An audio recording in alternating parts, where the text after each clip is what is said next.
Ahí está bien. ¿Lo meto derecho? No, pero siempre hay que agarrar derecho. A ver, espera. Siempre de este lado.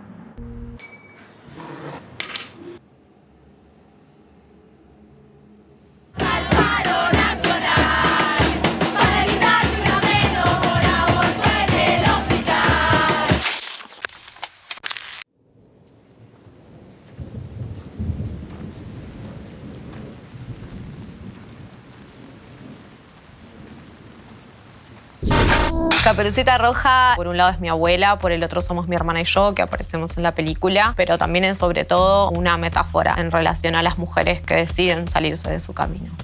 A veces pienso que la película empezó cuando nací, cuando mi abuela me empezó a cuidar desde muy chiquita mientras mis papás se iban a trabajar. En todo ese tiempo compartido juntas, ella me contaba su historia de vida como mujer campesina, trabajadora, migrante, nació en España y vivió contextos de guerras y de mucha explotación laboral. Pero esas historias de su propia vida se mezclaban, por un lado, como con los grandes temas del siglo XX, como la migración o la guerra, pero también con el mundo de los cuentos de hadas y de las canciones populares. Y entonces esos cruces entre la realidad y ficción, que en su propio fluir de la conciencia sucedían, a mí siempre me resultaron muy interesantes. Y cuando crecí, empecé a estudiar cine y un poco de la mano de mi militancia de izquierda y feminista, empecé a leer su historia de vida a la luz de las cuestiones de género y de clase. Hacia 2015, más o menos, terminó de consolidarse como la idea de hacer una película en relación a todas las preguntas y contradicciones que me suscitaba como la historia de vida de mi abuela. No suelo trabajar con guión porque tiendo a pensar que el cine que a mí me interesa hacer tiene más que ver con el habitar, con el pasar tiempo y con la experimentación. Si bien se escribió algo, era un guión muy breve y que más bien tenía como ciertas preguntas de la historia de vida de mi abuela que para mí eran sabidas y que era necesario como comunicar. A la hora de llevar la película a la práctica y de filmarla, sobre todo un trabajo de tiempo y de paciencia. Tuvimos casi 2 años filmando con el director de fotografía, yendo a la casa de mi abuela casi 3 veces por semana. Y así fue como apareció de alguna manera ese pasar mucho tiempo y dedicarle mucho tiempo al vínculo. Quizás hubo una etapa de escritura que quizás fue como la más importante, que fue la escritura en montaje, que también fueron casi 2 años más de trabajar con Josefina Jovet, que es la montajista de la peli, donde fuimos cosiendo la película de la misma manera en la que cosemos el tapado rojo, con mucha dedicación, uniendo piezas donde conviven distintos tiempos y distintos espacios. La peli como que trabaja con esa idea de relato fragmentario y con ir cosiendo como todas esas pequeñas piezas para construir un sentido global. Pero sí lo que estructura de alguna manera la película es el proceso de fabricación del abrigo rojo que cosemos juntas. Y cierta idea de viaje y de ir desde el adentro hacia el afuera, porque la película transcurre enteramente en un departamento, una película que también trabaja con esa idea de encierro y de la casa como lugar de encierro para la mujer y que sin embargo desde el comienzo solo se sale a través de la imaginación y el sueño, pero hacia el final de la película finalmente sale. Por un lado una marcha feminista, por el otro lado finalmente salimos a que mi abuela me filme a mí en un bosque en España.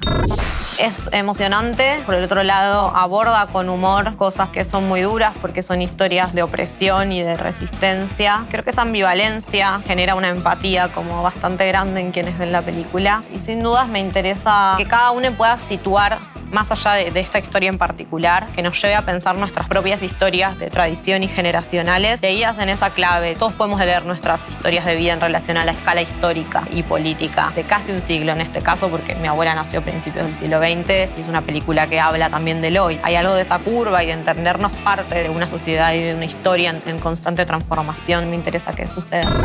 Creo que el desafío más grande es trabajar con una persona de casi 90 años a lo largo de un tiempo muy prolongado, manejar ese vínculo afectuoso y conflictivo a la vez, porque la película también trabaja con eso, con las diferencias políticas que mi abuela y yo tenemos y con sus contradicciones y con las mías, y manejar la expectativa de una persona de esa edad en relación al cine o a lo que es hacer cine. Creo que el desafío más grande en algún punto fue ese, más humano.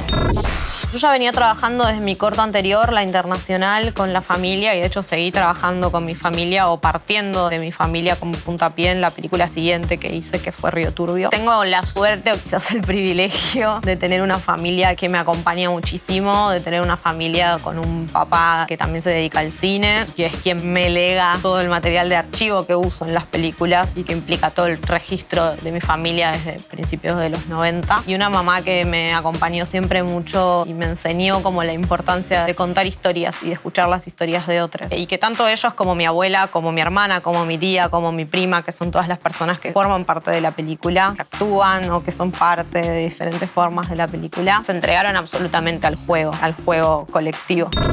En relación a poder exhibir la película en este momento en Gaumont y en los demás espacios donde se está exhibiendo, para películas como esta es súper importante que ese espacio pueda seguirse manteniendo hoy en día para los documentales o para el cine experimental, que son como los territorios en los que yo me muevo. Cada vez más difícil conseguir salas porque cada vez hay menos salas o están más dedicadas a las grandes producciones, al cine industrial, a las grandes ficciones. Y Gaumont justamente es un cine que es súper masivo y me parece lo ideal sería que en vez de uno hubiera 100. Realmente abrirle el espacio a otras producciones y a formar espectadores en ver cine nacional. La verdad que la vuelta ahora a las salas a mí me parece fundamental porque también reivindico fuertemente la experiencia colectiva de ver cine. De todos modos, me parece que las plataformas permiten como opción B acercarnos a un montón de películas que por ahí nos perdemos en la sala y que en ese sentido está bueno que estén después de un tiempo accesibles.